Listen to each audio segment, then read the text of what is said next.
Mas a palavra profética de hoje é Mateus 24, a partir do versículo 1.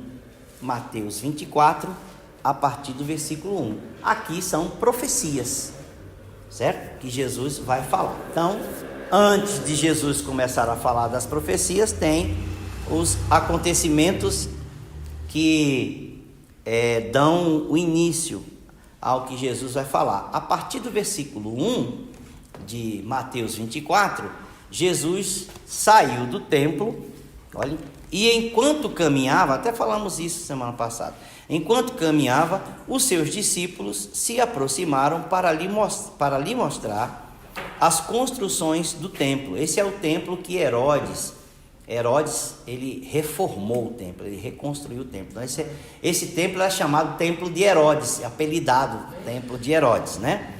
E aí, eles estão vendo aquelas pedras enormes, né? Engastadas, aquela beleza toda, polida, tudo. E estão mostrando a beleza do templo para Jesus, e era bonito mesmo, né?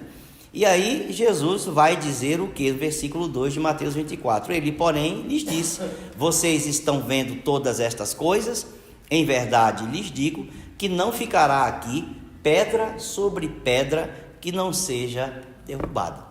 Quer dizer, ficou só um murinho, né? Até hoje, tem 2000 anos que Jesus falou isso, e até hoje só tem um murinho de testemunho que não ficou nada lá. Destruiu tudo, né? E aí,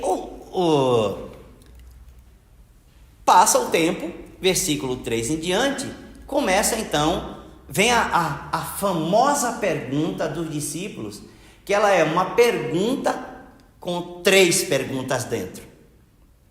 Isso é o que nós precisamos. Toda vez que a gente lê Mateus 24 e 25, nós temos que entender que o capítulo 24 e o capítulo 25 é a resposta que Jesus está dando à pergunta, que tem 3 perguntas dentro dela que os discípulos fizeram. Aí vem o versículo 3. Jesus estava sentado no Monte das Oliveiras, estava do outro lado de Jerusalém, né? No monte de frente, que dava para ver o templo, no Monte das Oliveiras. Jesus estava sentado no Monte das Oliveiras, quando os discípulos se aproximaram dele, em particular lhe pediram: diga-nos, olha só, quando será estas coisas? Aqui, tempo profético. Depois, quando essas coisas vão acontecer? E que sinal haverá da tua vinda? A vinda profética. Tempo profético, retorno profético. E aí ele ainda diz: e do fim do mundo, do fim profético. Então eles fazem 3 perguntas com cunho profético para Jesus. Quando essas coisas vão acontecer? O Senhor disse que vai ser destruído, não foi? Eles estão lembrando do que Jesus falou. Ecoou na cabeça deles, foi assustador. Vai ser destruído. Quando Jesus disse isso, imaginemos, estava ali por volta do ano 30, 29, ano 30, quando Jesus disse isso, da nossa era. 40 anos depois o templo foi destruído. Então não ia acontecer ali, naquele momento, mas eles se assustaram. Claro, e aquilo ecoou na cabeça deles, ficou uma vírgula ali, uma questão. E é claro, é óbvio que a pergunta, seja no outro dia ou mais tarde, quando eles estivessem sozinhos com Jesus, é óbvio que a pergunta seria essa. Eles dizem: quando é que isso vai acontecer? Tempo, né? Que sinal haverá da tua vinda? Retorno. E quais são os sinais do fim do mundo? Quando é que tudo acaba? E aí, Jesus então, capítulo 24 e capítulo 25, todos esses 2 capítulos é a resposta de Jesus a essa pergunta tríplice profética dos discípulos. Estão entendendo? Quando vocês lerem Mateus 24 e Mateus 25, entendam que Jesus está respondendo a uma pergunta. E Jesus está respondendo a uma pergunta profética, e Jesus está ali falando de um futuro que iria acontecer. O interessante da palavra profética é que ela tem tempos, ela é falada, por exemplo, Jesus discorre todas essas palavras, mas de uma vez só. daquele momento para frente, ele discorre, ele fala frases de uma vez só, mas o entendimento que precisamos ter ao longo do tempo é, esta frase caiu aqui, esta frase foi em tal século, esta frase foi em tal século, essa frase ainda não aconteceu. Porque nós precisamos observar a palavra profética e entender que ela não acontece toda de uma vez. Ela vai demorar para acontecer. Entende? E aí ele começa, como ele começa? A partir do versículo 4. E Jesus respondeu. Hoje nós vamos ficar só nesse primeiro ponto que nós chamamos na teologia de princípio das dores. É o período onde nós estamos hoje, aqui, agora. Nós estamos ainda neste período de princípio das dores. Olha só, Jesus respondeu a partir do versículo 4: tenham cuidado para que ninguém os engane. Começa já assim. Eu vou falar de coisas que ainda não aconteceram, vou falar de um futuro, vou falar de acontecimentos proféticos. A primeira coisa que vocês precisam saber, cristãos, discípulos, homens e mulheres de Deus, é: não deixem que ninguém engane vocês, porque com isso é fácil de enganar. Também isso é fácil de ser enganado, certo? E ele vai dizer: ninguém se engane.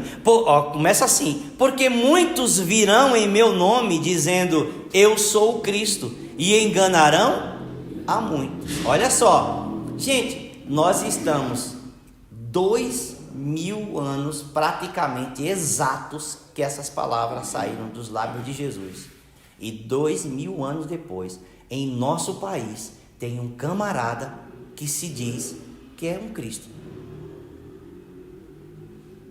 vestindo de Cristo, com discípulos como se fosse um Jesus, da mesmo cabelinho, com a barbinha, com a roupa. Meu pai.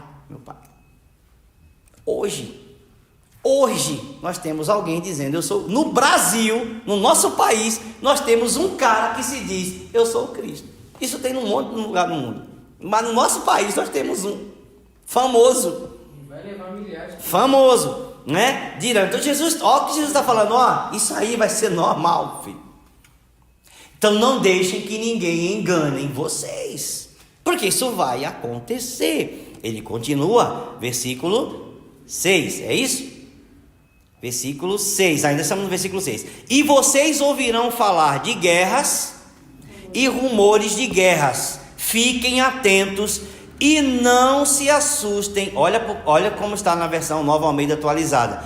Porque é necessário. Não tem como não acontecer. É necessário que isso aconteça. Mas o que ele está dizendo? Mas ainda não é o fim. Ou seja, guerras. Primeira Guerra Mundial, Segunda Guerra Mundial, possibilidade da Terceira Guerra Mundial, Guerra da China, guerra do lá de 1970, Guerra do Vietnã, Guerra do Golfo, Guerra de Israel contra a Palestina. Meu filho, mais do que normal. Jesus disse assim: você vai ouvir falar de guerras e de rumores. Rumores eu ouvi falar que pode acontecer uma guerra aí. Essa Terceira Guerra Mundial tem rumor a vida toda, que nunca acontece, certo?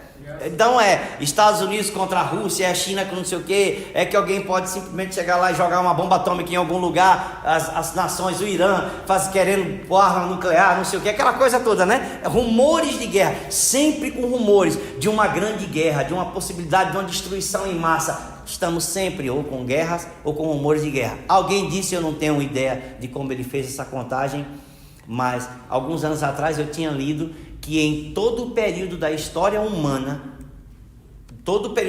desde que nasceram os impérios, do primeiro império egípcio, desde que nasceram o primeiro império até os nossos dias, ou pelo menos até o século passado que o cara estava escrevendo, o mundo só tinha desfrutado de apenas 300 anos de paz. Só 3 séculos de paz. De toda a existência humana só tinha 300 anos de paz. Assim, contando os pedacinhos para juntar, não é todos de uma vez. Só 300 anos de paz. A gente tem 6.000 anos só de história humana. Então você imagina, com 300 anos só de paz, então a gente viveu muito pouco períodos de paz. Nós sempre estamos vivendo períodos conturbados. E Jesus anunciou isso. Certo? Versículo 7. Porque nação se levantará contra a nação e reino contra reino. Aqui não está falando necessariamente de guerra. Nós não estamos no embate econômico agora? Não se preocupe, isso não é o fim, não. Não é o fim. O texto, as palavras de Jesus ainda continua. Depois disso haverá? Fome. Eu vou te falar uma coisa. Adianta aliança global contra a fome? Fomes. Não adianta aliança contra a fome. Presidente, mulher de presidente, ir para o Vaticano, vamos fazer com a França uma aliança global contra a fome. Não vai acabar. Também não só tem fome. Depois tem o quê? Terremotos em vários lugares. Quando Jesus disse isso, só eram conhecidos 2 grandes terremotos no mundo. Quando Jesus disse isso, só se conhecia 2 grandes terremotos.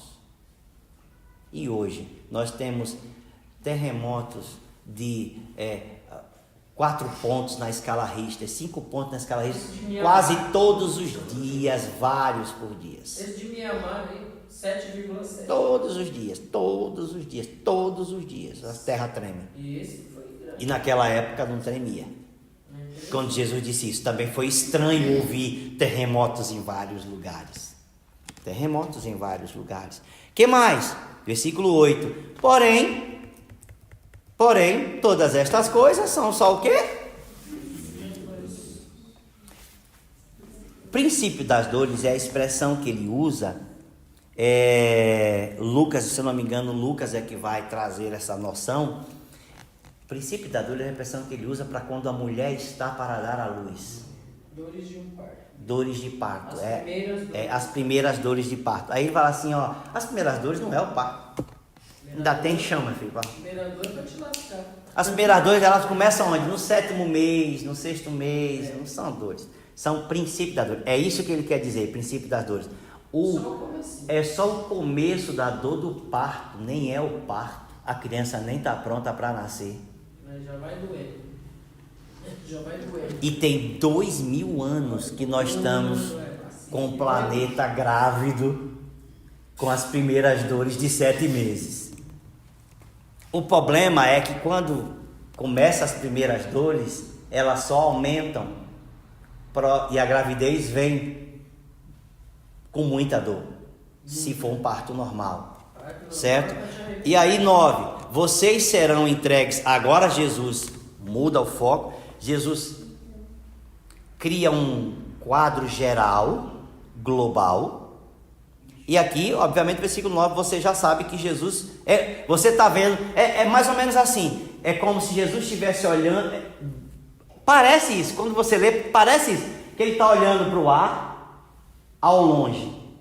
Mas aí, quando chega no versículo 9 aqui, ele agora olha para os discípulos, mas vocês, aqui já está falando de um outro momento profético, mas vocês serão entregues para serem maltratados, e eles os matarão.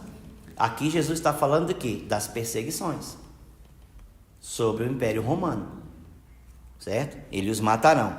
Vocês serão odiados por todas as nações por causa do meu nome. Isso já aconteceu e até hoje continua acontecendo.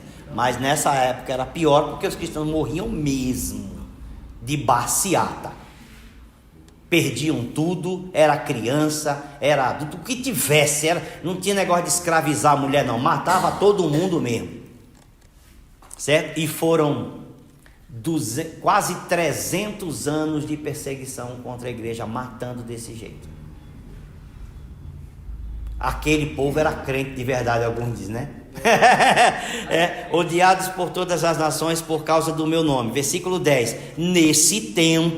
Nesse momento que vocês serão entregues, muitos hão de se escandalizar, trair e odiar uns aos outros. Gente, isso aconteceu. Pessoas cristãs, recém-convertidas ou com medo de perder o que tinham, denunciavam ao Império Romano a casa do outro cristão, para não morrer. Não, eu não sou não. Então, queime incenso ao busto do imperador. Aí o cristão chegava lá, queimava incenso, fazia oração para o busto do imperador e dizia, mas meu vizinho um traindo o outro, para não morrer, abandonando a própria festa. Isso aqui não é só judeu. Não, foi com os judeus. Jesus está falando com os discípulos. Jesus não está falando para o judaísmo, a nação judaica. Jesus aqui está falando para os discípulos. Então aqui Jesus nem está falando da destruição do templo ainda. Ele está falando para os discípulos, e vão abandonar, trair e odiar uns aos outros. Isso aqui não tem nada a ver com o judaísmo, com a destruição do templo. Abandonar, trair e odiar uns aos outros é para os crentes. Os crentes passaram por isso. Versículo, ainda no versículo 10, não é? Odiar uns aos outros. 11. Muitos falsos profetas se levantarão e enganarão a muitos. Falso profeta sempre existiu em toda a época até os nossos dias. Nem se fala. Hoje então pisteou. Hoje então é uma praga. Falso profeta é uma praga no nosso mundo hoje. No Brasil então. Nossa. Falso profeta é uma praga, né? Muitos falsos profetas se levantarão e enganarão a muitos. Versículo 12. E por se multiplicar a maldade, o amor de muitos se esfriará. Se lá aconteceu isso, e hoje? Hoje então não é esfriar não, hoje é estar numa geleira. Não existe mais amor. Hoje é estar numa montanha do Polo Norte. Certo? Muito se esfriará. 13. Aquele, porém, que ficar firme até o fim, será salvo. Em qualquer época, em qualquer momento. Versículo 14. E será pregado, aqui Jesus está falando, muito mais longe do que aqueles momentos.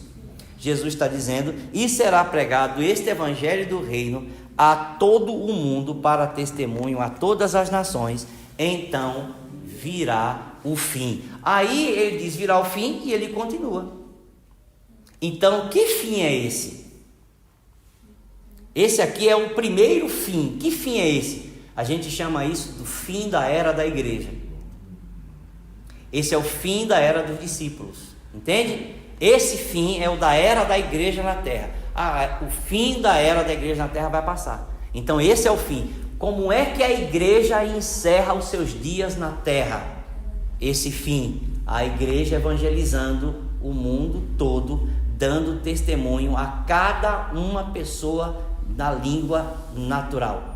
Certo? Mas o que acontece? Jesus está dizendo, o evangelho será pregado em testemunho a todo mundo. Isso significa, gente, que cada pessoa do mundo vai ouvir em sua língua falar de Jesus. Isso não significa que as pessoas vão se converter. Significa que a pessoa vai ouvir e ter a oportunidade de dizer sim ou não a Jesus Cristo. Então a gente tem um trabalhão ainda.